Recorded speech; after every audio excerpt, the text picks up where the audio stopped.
సరే, టీడీపీ మహానాడుకు సంబంధించి నిన్నటితో ముగిసింది. నిన్న ముగిసిన తర్వాత చంద్రబాబు నాయుడు గారు మాట్లాడినటువంటి మాటలు, లోకేష్ గారు మాట్లాడినటువంటి మాటలు మీరు చూస్తూ వచ్చారు. టీడీపీ పార్టీకి సంబంధించి చిన్న కూటమిగా ఉన్నాం మనం, చిన్న చిన్న ఇబ్బందులు ఉంటాయి, చిన్న చిన్న ఉంటాయి కాబట్టి మీరు ఎవరు కూడా బయటపడద్దు, వాటన్నిటిని కూడా మనం సంస్కరించుకుంటూ ముందుకెళ్ళాలి. 2029ని టార్గెట్ పెట్టుకొని ఇప్పటి నుంచి పనిచేయండి అంటూ కూడా ఇద్దరు మాట్లాడుతూ వచ్చారు, ఇద్దరు అధినాయకులు. సో ఏం చెప్తారు? క్రైసిస్ డిజాస్టర్ మేనేజ్మెంట్ని పర్ఫెక్ట్గా హ్యాండిల్ చేసే సామర్థ్యం ప్రస్తుత రాజకీయాల్లో చంద్రబాబు గారు తప్ప ఇంకెవరికి లేదండి. That is what it is proven in Mahanadu. Okay. ఎందుకంటే ఓ సీనియర్స్ అందరూ మినీ మహానాడులో ఎక్కడెక్కడ ఒక డిఫరెంట్ వైబ్రేషన్స్తో నెగిటివిటీని బాగా స్ప్రెడ్ చేసిన తర్వాత చాలామంది లోకేష్ గారి ప్రసన్నం కుదరక ఇబ్బంది పడుతున్న తరుణంలో ఎవరో ఈ పల్లా శ్రీనివాసరావు గారు, అచ్చెన్నాయుడు గారు లేటల్లో ఎవరో ఒక 5-6 ఓహో ఇంకా మరి లోకేష్ గారు లేకపోతే ప్రపంచం తెరబడిపోద్దని మాట్లాడే బ్యాచ్కి చెక్ ఇలా చెక్ పెట్టాడు ఆయన.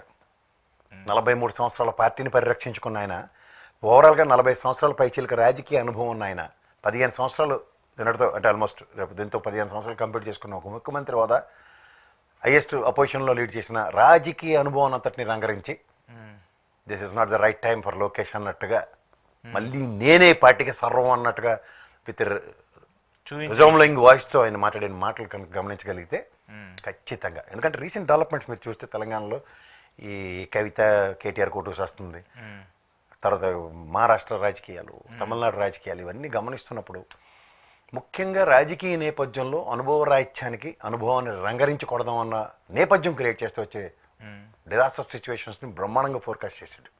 సాధారణంగా చంద్రబాబు గారు ఇప్పుడు ఫీలర్స్తోనే ఆయన గేమ్ ఆడతారు. సో ఆ గేమ్కి వచ్చిన నెగిటివ్ ఫీలర్స్ని మాత్రం క్రైసిస్ మేనేజ్మెంట్, డిజాస్టర్ మేనేజ్మెంట్ రెండింటిని సమన్వయ సంధానపరుచుకొని పర్ఫెక్ట్ ఈక్వేషన్స్తో ఎక్కడ తొట్టుబాటు లేకుండా ఇలా నిలువరిస్తూ లోకేష్ని ఇలా అంటూ అలా పట్టుకొని వెనక్కి కూర్చోపెట్టి దాన్ని నడిపించిన విధానంకి నిన్న మహానాడుకి చెప్పచ్చు.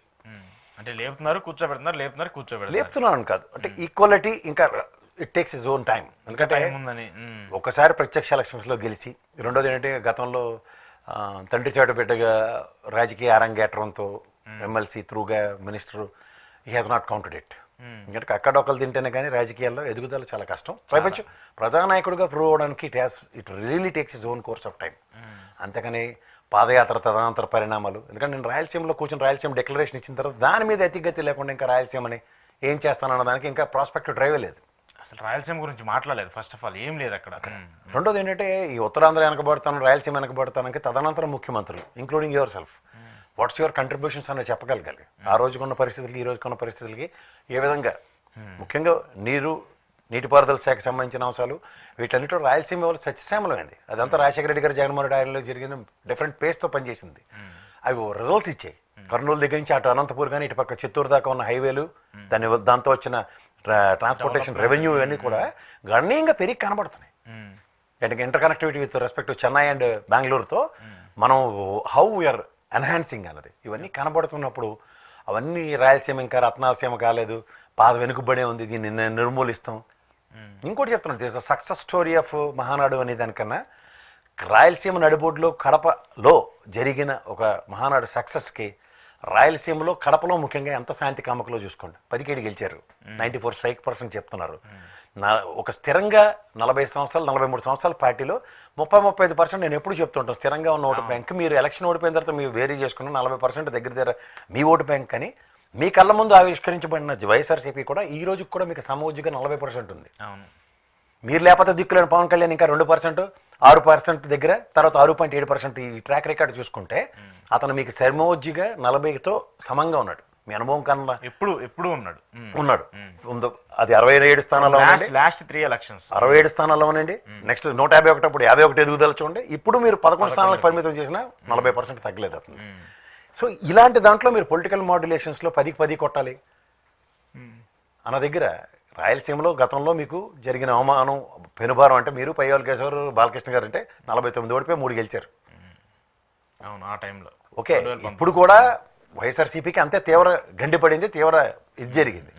ఒక పొలిటికల్ ఏరాలో ఒక మనిషి కాలు చేయకూడ తీసుకోవడానికి మీరు 35% ఓటు బ్యాంకుని 40 పైచీలకు గెలవడానికి ఎలాంటి బాటలు వేసుకున్నారు? 40% స్థిరంగా ఉన్న అతను బాటలు వేసుకోవడం కష్టం అవుతుందా, సులువు అవుతుందా? దాని కీడుని ప్రతిధ్వనించడానికి ఇవాళ మీరు కడపలో మాత్రమే ఎమ్మెల్యే గెలిచారు ఆవిడ, ఎంపీ అవినాష్ గారు గెలిచారు కదా. మీరు రాజశేఖర రెడ్డి గారి విగ్రహానికి మొత్తం తోరణాలు కట్టినంత మాత్రాన ఆ పార్టీ మొత్తం 10కి 10 ఇంక్లూడింగ్ ఎంపీ గెలిస్తే చేసే పనులు ఎంపీ గెలవకుండా చేద్దామంటే ఎవరికైనా వాళ్ళ నాయకుడు, వాళ్ళ అధినాయకుడు, వాళ్ళ నాన్నగారు వాళ్ళందరూ ప్రైడే కదా. అంచేత మీరు కట్టిన తోరణాలు తీసి పాలాభిషేకం చేసి రాజశేఖర రెడ్డి గారి విగ్రహాలకు అవమానాలు జరిగితే ఊరుకోమని చెప్పిన తర్వాత అది ఫ్రిక్షన్కి యాడ్ అవ్వలేదు, గుర్తుంచుకోండి. సో అంచేత సంయమనం పాటించి మీరు అనుకుంటున్నట్టు రాయలసీమలో జరుగుతున్నంత ఫ్రాక్షన్ సిచ్యువేషన్స్ మా అయితే వీచ్ అని కొట్టుకు చేస్తారు తప్పాలు, అదంతా ప్రాంతాల మీద పట్టులతోనూ ప్రాంతాల కోసం పోరాడుకున్నంత రాయలసీమ ఫ్రాక్షన్ లేదన్న విషయం ఇంకోసారి పునరుద్ధరించుతో అది గ్రహించవలసిందిగా నేను కూడా వినిస్తున్నా. సో అది ఫ్యాక్షన్ అన్నది మాత్రం వీధికి పరిమితమయ్యే పనికి మన చేత తప్ప ఇప్పుడు లేదు కదా, ఇప్పుడు చూస్తే ఎప్పుడూ లేదు.